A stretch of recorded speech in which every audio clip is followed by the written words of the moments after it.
Okay, let's unpack this. I'm genuinely excited to explore the wild, vibrant world of subcultures with you today.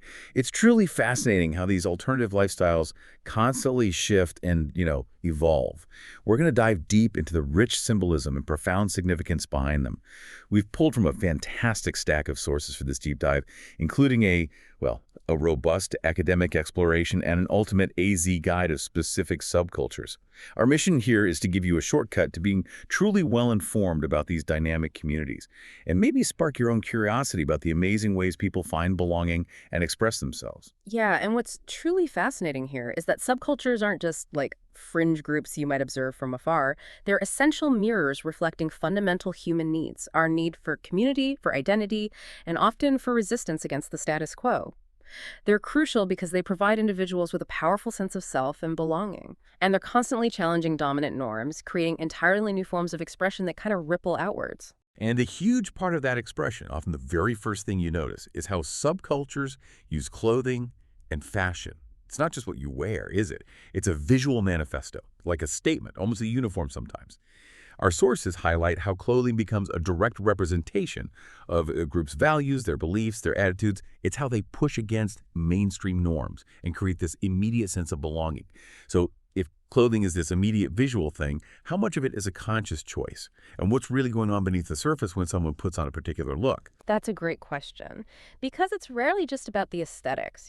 This is where the concept of cultural capital, as explored by sociologist Pierre Bourdieu, becomes so relevant.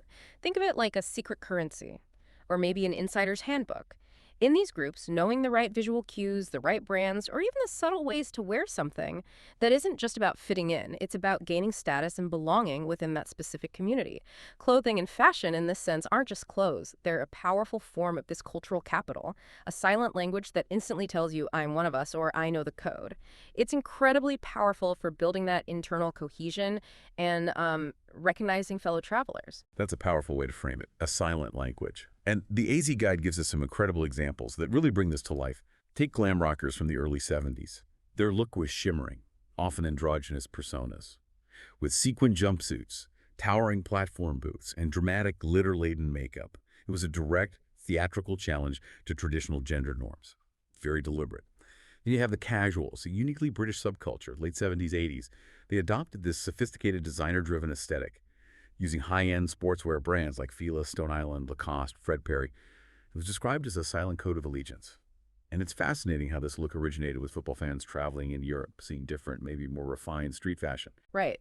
And in stark contrast to that, consider Lolita fashion from Japan, which emerged in the 1980s. This isn't just clothing, it's an ornate Victorian-inspired aesthetic.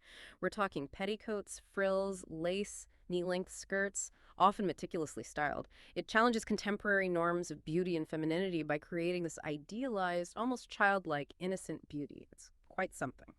Then, moving into a more futuristic space, you've got cybergoth. That's a visual riot of synthetic materials, fluorescent colors, and sci-fi accessories like goggles and gas masks. This reflects a pretty dystopian future vision, showing how deeply integrated fashion is into the core identity and worldview of these groups. It's not just superficial. Absolutely. And beyond what you see, there's also what you hear. Music and sound. They're absolutely integral to subcultures, acting as both a cultural identifier and a powerful means of expression. Different subcultures often have very distinct music genres that reflect their values, their experiences, their shared identity. The academic source discusses this through the concept of sonic identity, where music isn't just background noise, it actively shapes a group's sense of self and belonging. Think of heavy metal, for instance, characterized by its aggressive, powerful music, often with growling vocals. While the rave subculture, conversely, is all about electronic dance music, EDM, with repetitive beats and synthesized melodies designed to create a specific immersive atmosphere. Yeah, and digging deeper into this, it's amazing how specific sounds become almost tribal markers. Anarcho-punk, for example, from the late 70s, really pushed the boundaries. They used incredibly fast tempos, aggressive guitar riffs, and raw, stripped-down production, almost an auditory assault. It was intentionally designed to critique societal norms. Bands like Crass are perfect examples here. Then Acid House in the mid-80s. It was literally defined by the hypnotic squelches of the Roland TB-303 synthesizer. That sound ignited what some sources call a musical insurrection in the UK, a whole movement built around a machine's sound. Wow. And speaking of music defining a place in time, grime. Exploding from early 2000s East London, Few sounds are as tied to their origins. It's known for its rapid-fire beats, stark electronic instrumentation, and fiercely delivered lyrics that depict urban life. Artists like Dizzy Rascal, Wiley, it's undeniably the sound of that specific era and place. You hear it, you know where it's from. Then there's Northern Soul, a fervent celebration of obscure American soul records, where all-night dance marathons were set to fast-tempo tracks that were often overlooked back in the U.S. It's fascinating how a particular sound could bring so many people together, in such an enduring way. And for a truly unique example, consider the Zazu subculture in 1940s France. Under rigid Nazi rule, they defiantly embraced American jazz and swing music, Duke Ellington, Louis Armstrong. They used it as a soundtrack for their flamboyant style. It was a subtle but powerful act of rebellion, really. A way to hold on to a sense of freedom through cultural expression, through music and style. It's incredible. But it's not just about how they look or sound, though, is it? Rituals and practices are also absolutely essential to subcultures.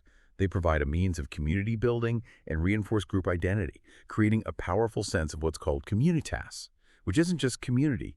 It's a feeling of intense shared identity that emerges specifically from these collective, often transformative rituals. Think of that moment at a festival where everyone feels totally connected, sharing the exact same experience. That's communitas in action, reinforcing their group identity in a profound way. The Burning Man Festival, for instance, associated with the Burning Man subculture, features the burning of a giant effigy, symbolizing a rejection of mainstream culture and embracing a more liberated way of life. It's a huge ritual. Definitely. And the AZ Guide gives us more powerful examples of this kind of thing. Rave culture, for instance, famously emphasized PLUR, peace, love, unity, and respect in their all-night parties, often in warehouses and fields. These were more than just parties.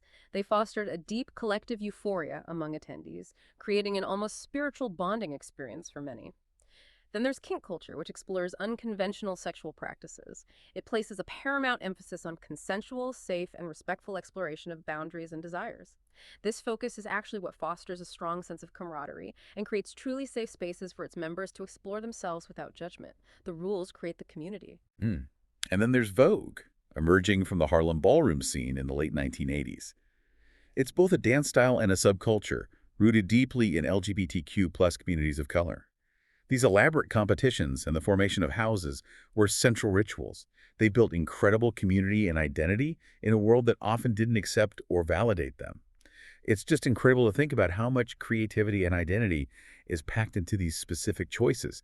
It really makes you rethink what fashion or music or a party truly means in these contexts. Right. And if we connect this to the bigger picture, we see this constant push and pull, how dominant norms try to absorb these alternative movements, and how subcultures fight back to retain their unique voice.